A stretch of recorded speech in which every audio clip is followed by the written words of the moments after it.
नमस्कार दोस्तों, आइए सुनते हैं लेखिका रीता कुमारी जी की लिखी कहानी प्रतिध्वनि। कहते हैं हम अपने जीवन में जो भी अच्छे बुरे कर्म करते हैं वह प्रतिध्वनि बन देर सवेर वापस लौट ही आता है।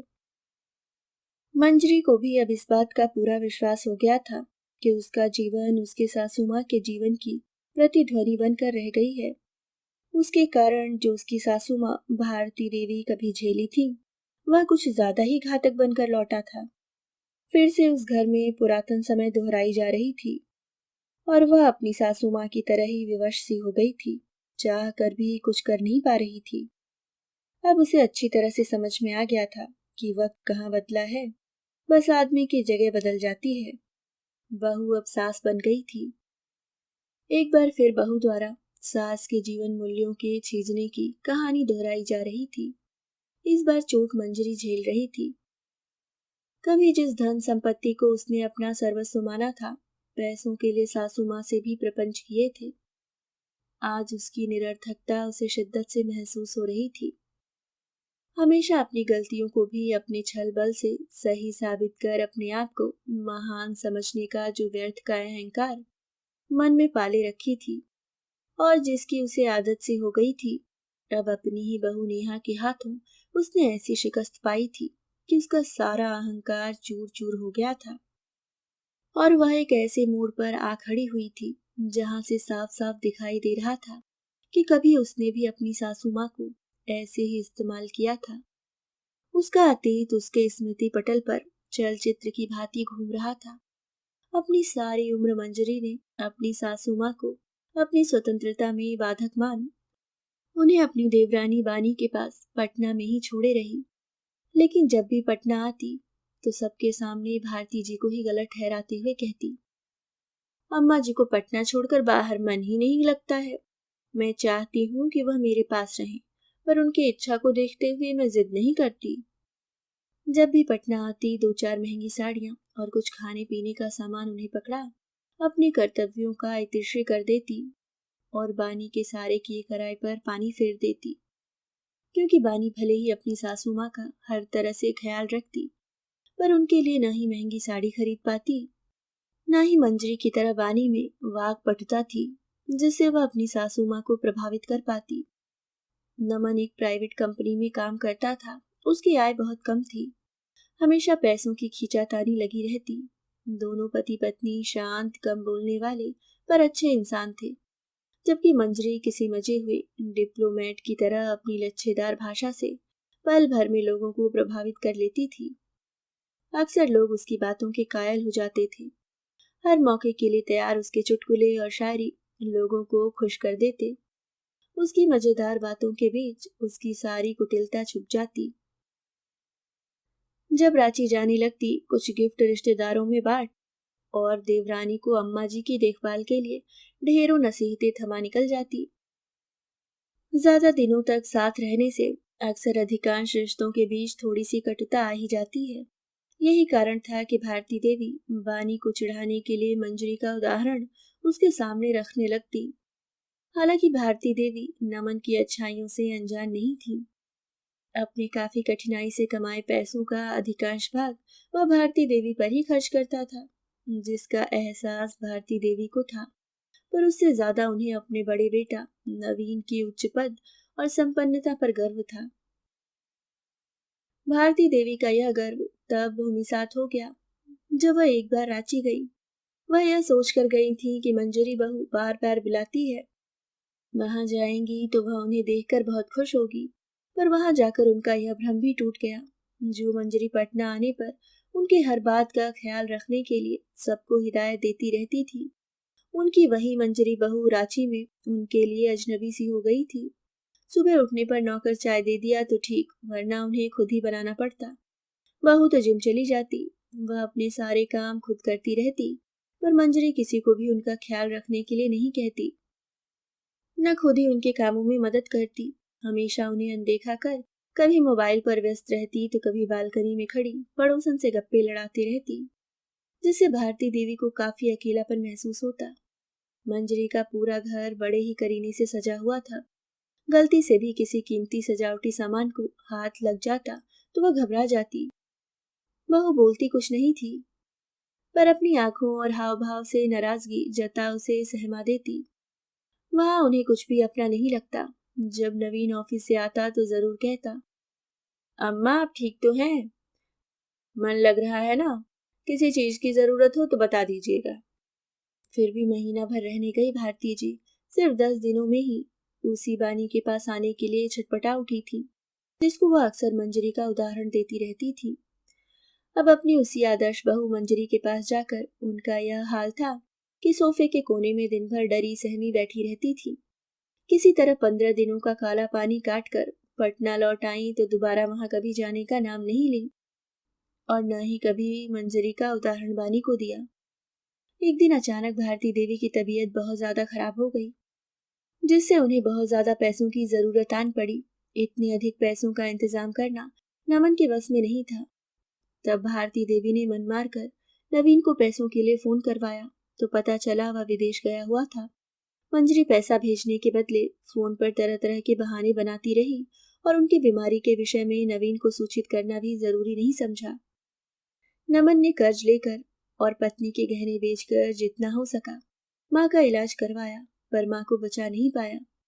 भारती जी के मरते ही मंजरी ने पति को उनकी मृत्यु की सूचना दी और सब परिवार प्लेन से पटना आ गई, बड़े बेटा बहू का फर्ज निभाने। आते ही लोगों के सामने रो रो कर अंतिम समय में सासू माँ की सेवा नहीं कर पाने का दुख जताती रही। नवीन के विदेश में होने का हवाला दे बड़ी कुशलता से लोगों को समझा दिया कि वे लोग क्यों नहीं आ पाए। 13वीं तक सभी कामों में सहयोग करती रही।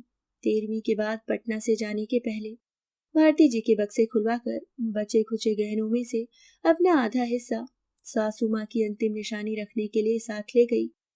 जाते जाते मकान के आधे हिस्से में ताला लगाना भी नहीं भूली। प्रत्येक स्त्री चाहे वह पढ़ी लिखी हो या अनपढ़, उसकी दुर्बलता का केंद्र उसकी संतान ही होती है। भले ही वह अपनी सासू माँ के मन को नहीं समझ सकी और उनके साथ धूर्ततापूर्ण व्यवहार करती रही, फिर भी हमेशा आशावान रही कि उसके बच्चे उसकी भावनाओं को समझेंगे और श्रवण पुत्र की तरह ख्याल रखेंगे। देखते देखते उसके दोनों बेटे अनुज और अंकित बड़े हो गए। अनुज बैंक में अधिकारी बना और अंकित सिविल सर्विसेज में सेलेक्ट होकर आईटीओ बन गया। एक अच्छी लड़की देख अनुज की शादी कर दी। अनुज की पत्नी भूमिका सीधी सादी घरेलू लड़की थी, जो अपनी सास की हर बात मानती थी और उसका पूरा ख्याल रखती थी। पर मंजरी का कुटिल दिमाग बहू को हर समय बेटे से अलग करने में लगा रहता, इसलिए बहू के साथ भी अपनी छल विद्या शुरू कर दी। वह बेटे के सामने मीठी बनी रहती और बहू का जीना हराम किए रहती। उन्हीं दिनों अचानक हार्ट अटैक से नवीन जी की मृत्यु हो गई। पति के इस तरह अचानक खो देने से कुछ दिनों तक मंजरी सदमे की हालत में रही। फिर धीरे धीरे वह सामान्य हुई तो रिश्तेदारों और पड़ोसियों की सहानुभूति पाने के लिए छोटी छोटी बातों में बहू को अपराधी बनाने लगी और बात बात पर वृद्धाश्रम जाने की धमकी देने लगी। बेटा तो माँ के नस नस से परिचित था, इसलिए उसने अपना ट्रांसफर रांची से दूर मुंबई में करवा लिया और मंजरी देवी को अंकित के पास कानपुर यह कहकर भेज दिया कि अंकित अकेले है, उसे अभी आपकी जरूरत है। कानपुर में अंकित के घर उसकी प्राइवेट सेक्रेटरी रमा आती जाती थी। बातूनी और हंसमुख रमा मंजरी को अच्छी लगती थी। फिर भी उसने सपने में भी रमा को अपनी बहू बनाने की कल्पना नहीं की थी। पर एक दिन जब अचानक अंकित कोर्ट में शादी कर रमा को घर ले आया, मंजरी पर जैसे वज्रपात हो गया। यह सब उसके नाक के नीचे हुआ और उसे भनक तक नहीं लगी। इतिहास की पुनरावृत्ति तो होनी ही थी, जिसके लिए परिस्थिति का निर्माण हो रहा था। कभी वह भी नवीन जी के पड़ोस में रहती थी और अपनी सासू माँ को मूर्ख बना उनकी बहू बनकर आ गई थी। रमा के बहू बनकर आने से मंजरी का दिल चाहे कितना भी आहत क्यों न हुआ हो, पर वह अपना दर्द किसी के सामने बयां नहीं कर सकती थी। दिल के चोट को दिल में दबा एक अच्छी सास बनने का ढोंग कर रमा को अपनी बहू नहीं बेटी कहने लगी। पर इस बेटी पर उसका कोई जादू नहीं चल सका। रमा भी सास की तरह ही जबान की मीठी थी, पर दिल में कपट भरा था। ऊपर से भले ही माँ कहती, पर मन ही मन सासू माँ को अपना प्रतिद्वंदी मानती थी। मौका मिलते ही सासू माँ को नीचा दिखाने का एक भी मौका नहीं चूकती। जब तब अपनी मीठी छुरी चला देती। कभी कभी तो मंजरी की बातों में उसे ही लपेटकर ऐसा पटखनी देती कि मंजरी हक्की बक्की रह जाती। जिंदगी भर दाव पेच लड़ाने वाली मंजरी के सारे दाव बहू के सामने बेकार हो गए थे। उसके सारे हथियार कुंद पड़ गए थे। फिर भी रमा अपनी सासू माँ की लाडली बनने का नाटक कर उससे कभी चाय बनवाती तो कभी सब्जी। जब कभी बाहर घूमने फिरने जाने की बात होती तो रमा को कभी उनके घुटने के दर्द की चिंता होती तो कभी उनके बेहद कमजोर होने की चिंता, और उन्हें घर पर ही आराम करने के लिए छोड़ देती। मन मारकर मंजरी को घर पर ही रहना पड़ता। धीरे धीरे सास बहू के बीच चलने वाले सांप नेवले के खेल से वह पूरी तरह थक गई थी। पर अब वह कहाँ जाती। रांची का घर दोनों बेटों ने उससे सलाह कर पहले ही बेच दिया था। तब उसे कहाँ अंदाजा था कि वह बहू के सामने इतनी कमजोर पड़ जाएगी। जब वह अनुज के पास जाना चाहती तो उसके गोरख धंधे से पहले से ही परेशान अनुज तरह तरह के बहाने बना माँ को अंकित के पास ही रहने को बाध्य कर देता था। अंकित आंख मूंद कर अपने पापा की तरह अपनी पत्नी की बातों पर ही भरोसा करता था। वह काम में भी इतना उलझा रहता कि पत्नी के पैतरेबाजी समझने का उसके पास समय ही नहीं था। तभी उनके देवर नमन का पटना से फोन आया कि उसकी सबसे छोटी बेटी पूजा की शादी थी, जिसमें वह चाहता था मंजरी 1 महीना पहले से ही पटना आ जाए। घर के माहौल से परेशान मंजरी तुरंत पटना जाने के लिए तैयार हो गई। बहुत दिनों बाद पटना आकर मंजरी को बहुत शांति और राहत महसूस हो रही थी। मानी ने भी अपनी जेठानी का स्वागत बहुत ही प्रेम और अपनेपन से किया। उसके रहने का इंतजाम अपने सासू माँ के कमरे में करवाया। मंजरी से बोली, जी जी, यह कमरा इस घर के मालकिन का कमरा है। आप इस घर की सबसे बड़ी हैं, इसलिए मैंने यह कमरा आपके लिए ठीक करवाया है। आप इस कमरे में रहेंगी तो इस घर पर बड़ों की छत्र छाया बनी रहेगी। सिर्फ शादी तक ही नहीं, उसके बाद भी अगर मैं हमेशा के लिए इस कमरे में यहीं रह जाना चाहूं, तब तुम क्या कहोगी? जेठानी के व्यंग्यात्मक लहजे को नजरअंदाज कर बानी बोली, मुझे तो बहुत खुशी होगी कि आप हम लोगों को अपने साथ रहने लायक समझती हैं। मेरे इतने सारे स्वार्थपूर्ण फैसलों और छलपूर्ण नीतियों के बाद भी क्या तुम यह बात दिल से कह रही हो? मुझे तो विश्वास नहीं होता। मेरे साथ रहने से तुम्हें आखिर क्या फायदा होगा? क्या तुम्हें नहीं लगता कि मुझसे दूर रहने में ही तुम सबों की भलाई है? बोलते बोलते मंजरी की आंखें भर आई थी। नहीं जीजी, मुझे आपसे कोई शिकायत नहीं है। आपने मुझे जरा भी समझा होगा तो आपको पता होगा कि मैं हमेशा से ही रिश्तों से कोई अपेक्षा नहीं रखती, क्योंकि रिश्तों में अक्सर दूरियां इन्हीं अपेक्षाओं के कारण ही आती हैं। रिश्तों में अपेक्षाएं ना हो तो उसकी घनिष्ठता और सुंदरता बढ़ जाती है।